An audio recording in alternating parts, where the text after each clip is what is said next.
Hello, welcome to my live. So I wanted to do this video to talk about, as you can tell from the title, the steps to becoming a psychiatrist. And the reason I wanted to do this video is because I got a couple comments of people asking me, how did I become a psychiatrist? I don't know where to start. I'm thinking about it, but I'm not sure, that kind of thing.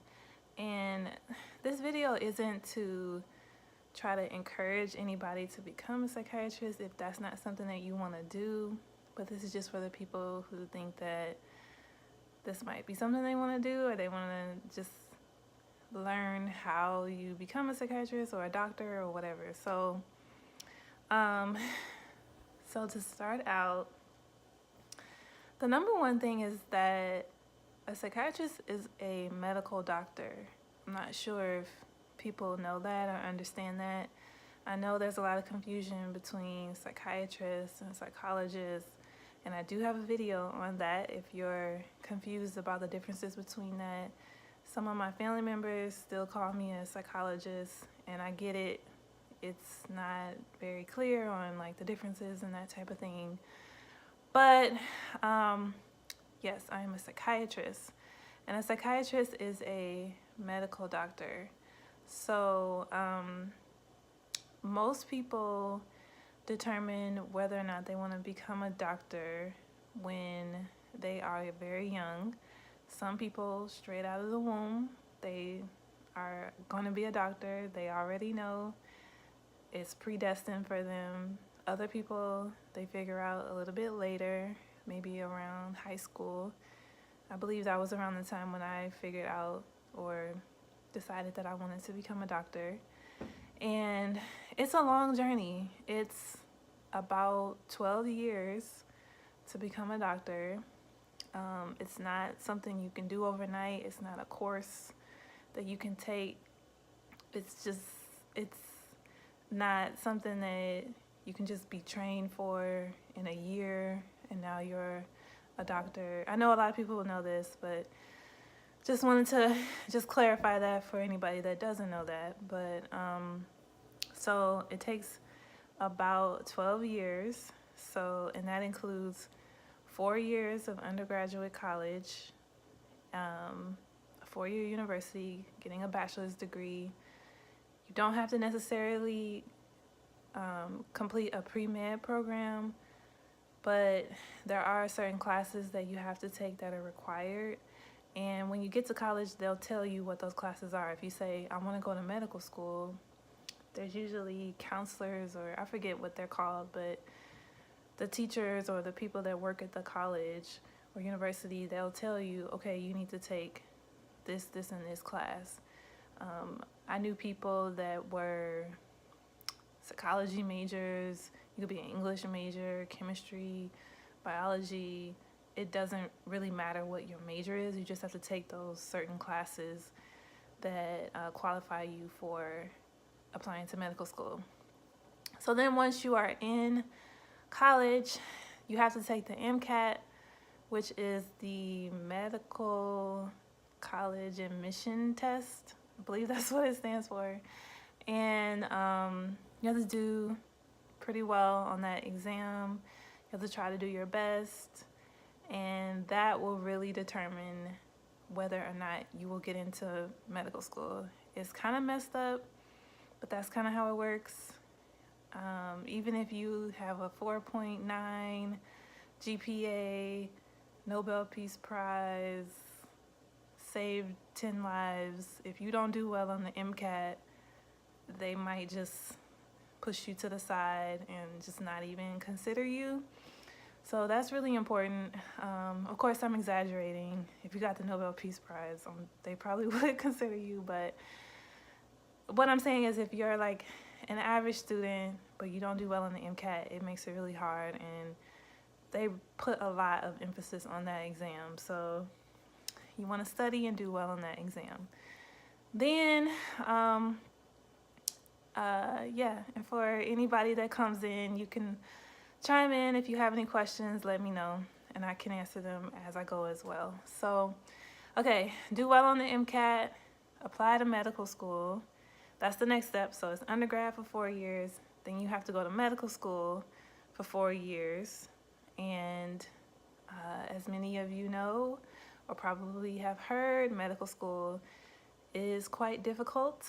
And I've heard people say, you know, it's not hard because of how difficult the content is, but it's hard because of the mass sheer volume of information that you have to learn and the detail to which you have to learn that information is difficult and in a short amount of time. So what I've learned kind of looking back is that people that are really organized and have a set way of studying, they tend to do pretty well in medical school. And those are those people that say, oh, medical school isn't that hard.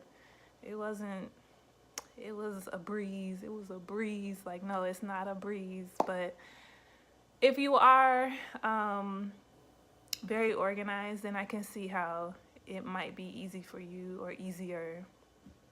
But if you're not, then you want to go into medical school and hit the ground running. You want to try to get a study schedule. You want to try to be as organized as possible. Don't underestimate medical school. Don't listen to those people who say, oh, it's easy. It's not that hard. Don't listen to them. Don't listen to them. Because you don't know if it's hard for you. It may not be hard for them, but you don't know if it's going to be hard for you. So take it seriously. Do the best you can. Get a study schedule. Learn how to study. And that will really, really help you and serve you during that time when you're in medical school. And these are things that, looking back, I wish I had known, and I wish I'm kind of like talking to my younger self. You know, these are things I would have told myself. Do you need an undergraduate degree, then a bachelor's degree? Okay, so an undergraduate degree is a bachelor's degree. They're the same thing. So yes, you need to go to a 4-year college, undergraduate, and get a bachelor's degree before you go to medical school. Yes. Yeah, so in medical school, you want to do, you're welcome. You want to do as well as possible. You want to try to, of course, learn, absorb as much as you can, because you have to take standardized exams in medical school called STEP exams, and they are very hard. Step 1 is probably one of the hardest things I have done in my entire life, and that's just me personally. Other people might say, oh, step 1 was easy. Well, actually, no one, I've never heard anyone say that ever, but some people, it's not a huge deal to them. And I think that might be because over the years, maybe they accumulated this information, maybe just certain things make it easier for some people. Again, maybe they are really good at studying. Maybe their parents were doctors, so they were around this information for a long time.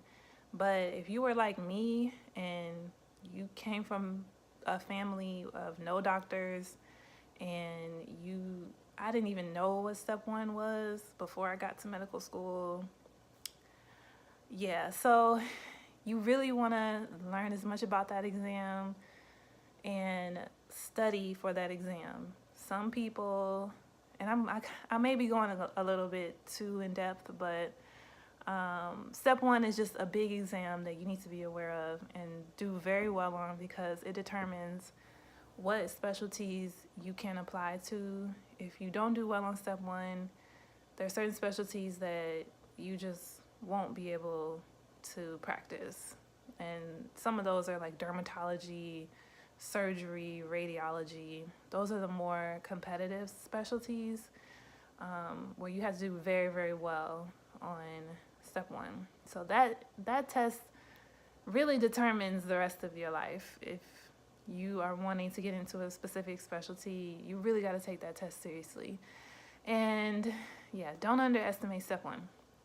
Okay, so then you have to take step one. There's also a step two and a step three. You take step two after your third year. You take step three during your residency. Okay, so you finish medical school. So psychiatrists, they go to medical school. Oh, hi. How are you? Yeah, you made it. Yeah, so psychiatrists go to medical school. That's the difference between a psychiatrist and a psychologist. Psychiatrists are medical doctors. They go to medical school. Psychologists, they go to graduate school in psychology. Okay? So then you finish medical school, you apply to residencies, then you are accepted into a residency, and then once you graduate medical school, now you are a doctor and you start seeing patients. So, but in your residency, you're seeing patients, but you're still under supervision, you're still training, but you're a doctor at that point. And so that's what I just finished last year. Residency for psychiatry is 4 years, and it varies for different specialties. For some specialties, it's only 3 years. Just like family medicine is 3 years. Are there a lot of residencies for psychiatry? Yes, there are quite a bit. However, over the last few years, apparently there has been more people applying to psychiatry than there are spots available. I think because of the growing numbers of people in medical school, but the residency programs are staying the same. So there's been kind of an issue with that lately. So it has become more competitive, but there are a large number of residencies around the country. Yeah, so get into residency, that's another 4 years. And now that's when you start working. You're working as a doctor. However, you are under supervision of another doctor called an attending who's already finished residency. They're usually board certified and they've been working for however many years. And yeah, you do that for 4 years. You rotate a lot of different places. You see a lot of different areas within psychiatry. So what happens if you don't get into residency? Are you still a doctor? Yeah, you are still a doctor. However, you wouldn't be able to practice in that particular field that you were applying into. Yeah, you're still a doctor. However, I don't think you can practice because you have to go to a residency in order to be licensed, to my knowledge. So yeah, I'm not sure what happens when that occurs. You're still a doctor, but I don't think you can practice. I think you would have to go down a different career path at that point. And it is sad that, that happens sometimes. But it doesn't mean that, your life is over or anything. It's just, you just have to find a different career path. But yeah, so you go to residency, finish that. Once you finish residency, after 12 years, now you are finally an attending doctor, and you're able to practice on your own. You can open a private practice, you can work for a hospital, you can work for a group, a clinic, and yeah, that's when you can decide what you want to do. And that's kind of the spot that I'm in. It's kind of weird because I've been in such a structured plan road trip for the past 12 years, just doing whatever I was told to do. Like, okay, after college, you go to medical school. In medical school, they tell you what to study, what to do for each year. Residency, similar type of thing. And then now you're just out and it's up to you now. You can do whatever you want. And it's great, but it's also an adjustment. I'll say that. What are my future ambitions in psychiatry? That's a good question. I I would love to reduce the stigma in the Black community. I would love to reduce that because I still feel like psychiatry has a little bit of a bad reputation, just in general, especially within the Black community as well. I see that a lot, like people not wanting to go to therapy and feeling like, oh, I don't need that, even though they clearly are depressed or going through a lot of different things, especially Black people in America. There's a lot of trauma, and I wish that people would be okay with addressing that instead of relying on other things because of that stigma. And I feel like it kind of hurts the Black community. So reducing that stigma would be a great thing. I would love to be associated with, and just because it's not bad. It doesn't mean you're weak or that you are less than. It just means that you're taking care of yourself. And really, everybody, I think, would benefit from therapy. Everybody has things that they've experienced in their past that's affecting them now, and it just helps you to be aware of it. And it's more than just talking to somebody. It's more than just getting things off your chest. It can really be an eye-opening experience for you. So that would be something that I would aspire to do. But yeah, that was a good question.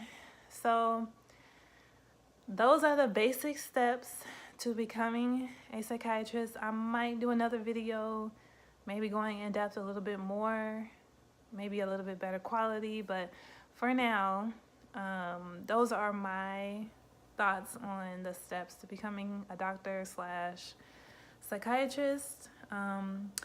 If you have any other questions, you can leave them in the comments, and I will possibly make another video answering those questions. That's kind of how I've been doing it. If you leave a question, I'll make a video to answer it instead of just writing in the comment section. But yeah, thank you for watching, and I hope you have a great day. Peace.